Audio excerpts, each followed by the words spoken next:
श्री शिवाय नमस्तुभ्यम। हर हर महादेव। दोस्तों, इस वीडियो में हम आपको एक सोमवार का उपाय बताएंगे तथा आज की कथा की मुख्य बातें बताएंगे। अब गुरुजी से उपाय सुनिए। जिसकी यहाँ लक्ष्मी नहीं दिखती, जिसकी संपदा नहीं बढ़ती, जिसका व्यापार नहीं चलता, जिसकी सर्विस नौकरी सही नहीं हो रही, उसको सोमवार के दिन अगर बेलपत्री के पेड़ के नीचे जो दिया लगाता है, उसके घर में कभी संपदा की कमी नहीं आती। साहब, नीति और नजर, ये नियत, नीति और नजर, ये तीनों, अगर आपकी नजर ठीक है, आप सही दृष्टि रखते हो, किसी को गलत दृष्टि से नहीं देखते, तो फिर जीवन साफ है। रामायण कैसे हुई, महाभारत कैसे हुई?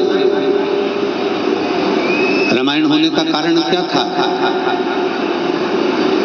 स्त्री का सम्मान नहीं हो पाया, इसलिए रामायण हो गई।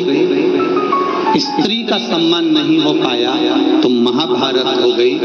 और आज भी इस कलिकाल में अगर नारी को सही सम्मान न मिल पाए, नारी को सही स्थान न मिल पाए, नारी को सही इज्जत न मिल पाए, नारी का अगर सही आदर न हो पाए, तो ऐसा लगता है कि आने वाला समय भी महाभारत और रामायण का रहेगा।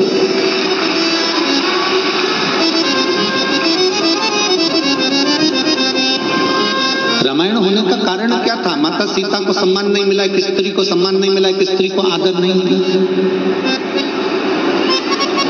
महाभारत होने का कारण क्या था? द्रौपदी को सम्मान नहीं मिल पाया, एक स्त्री का आदर नहीं हो पाया, एक स्त्री का सम्मान नहीं हो पाया, एक स्त्री का सत्कार नहीं हो पाया।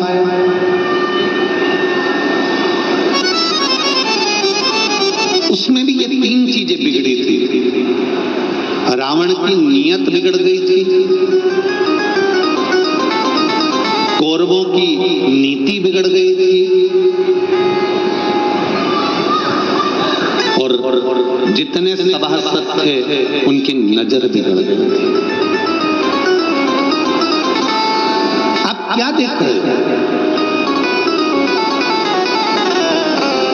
क्या विचार कर रहे हो, क्या सोच रखते हो, क्या दृष्टि रखते हो, ये आपके ऊपर निर्भर करता है। आज छोटी छोटी बेटियों के साथ में, छोटी छोटी कन्याओं के साथ में, छोटी छोटी लड़कियों के साथ में, छोटी छोटी बेटियों के साथ में गलत कृत्य हो रहा है। उसका कारण केवल गलत चीजें मोबाइल पर देखी जा रही है, गलत विचार रखे जा रहे हैं, गलत नियत रखी जा रही है, गलत नीति रखी जा रही है, और गलत नजर रखी जा रही है।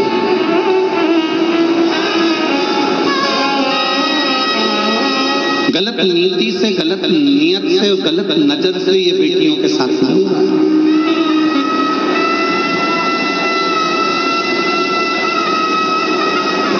जो बेटियां अपने कंधे पर स्कूल का बैग भी सही से धारण कर कर नहीं जा सकती, वो इतनी इतनी सी बेटियों के साथ में गलत कृत्य हो रहा है। हमने पहले भी एक बार कथा में कहा था, उसके पीछे बहुत बवाल मचा था। हमारी बात का लोग विवाद बहुत जल्दी करते हैं। हमने पहले भी कहा था कि लंका का राजा रावण ने सीता को छुआ था। लंका के राजा रावण ने मां जानकी को छुआ और लंका लेकर गया। तो आज तक दशहरे पर, विजयदशमी पर पूरे भारत की भूमि पर रावण का पुतला जलाया जाता है। इस व्यासपीठ के माध्यम से मेरा इतना सा निवेदन है कि अब रावण को छोड़ो, और जिस मोहल्ले में, जिस नगर में, जिस गांव में, जिस शहर में, जिस क्षेत्र में छोटी बेटियों के साथ गलत कृत्य हो रहा है, उनको लाकर चौराहे पर जला दिया है।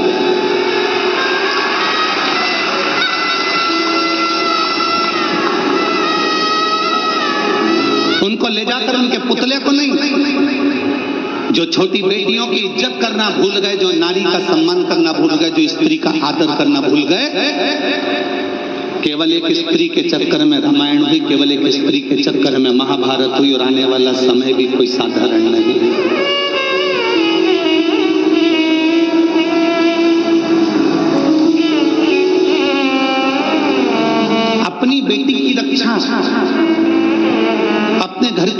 की रक्षा अपने को स्वयं करना, स्वयं, कोई दूसरा नहीं करेगा।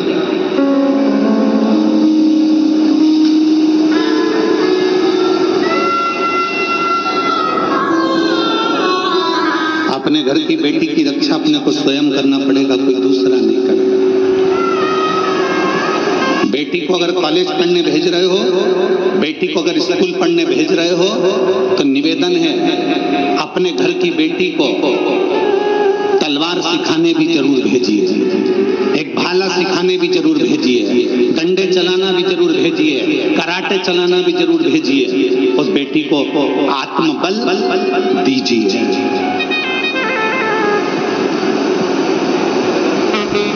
नियत, नीति और नजर, ये बर्बादी की ओर ले जा रहे हैं।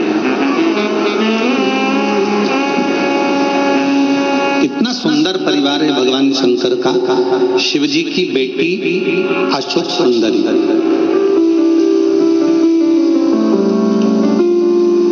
इतनी सुंदर थी अशोक सुंदरी कि उनकी सुंदरता का वर्णन कई शास्त्रों में मिल जाता है। अशोक सुंदरी बहुत सुंदर, बहुत सुंदर।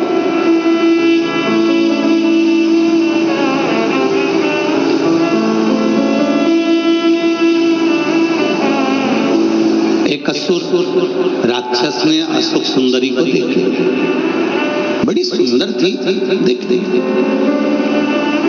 और अशोक सुंदरी से कहा कि मैं तुमसे विवाह करना चाहता हूं। असुर कह रहा है, राक्षस कह रहा है, मैं तुमसे विवाह करना चाहता हूं। अशोक सुंदरी ने हाथ जोड़कर उस असुर से कहा कि देखो, मैं अपने माता पिता के बिना किसी अन्य वर को, अन्य पुरुष को, अन्य व्यक्ति को मैं देख नहीं सकता।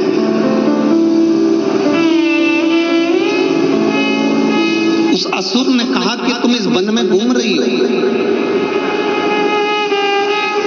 तुम अपना कार्य कर रही हो, वन में घूम रही हो, तुम इस कार्य में लगी हो, तुम उस कार्य में लगी हो। अशोक सुंदरी ने जो शब्द कहा, भारत की भूमि की एक एक बेटी से मुझे वो शब्द चाहिए। अशोक सुंदरी ने अपना शब्द कहा, सुन असुर, भारत में जन्म लेने वाली एक एक बेटी पढ़ेगी, भारत में जन्म लेने वाली एक एक बेटी आगे बढ़ेगी, भारत में जन्म लेने वाली एक एक बेटी नौकरी भी करेगी, पर भारत में जन्म लेने वाली बेटी आज संकल्प करती है कि शादी अपने माँ बाप की इच्छा से करेगी। किसी दूसरे धर्म में प्रवेश कर कर या दूसरे धर्म के लोभ में या दूसरे धर्म के दिखावे में मैं नहीं जा सकता।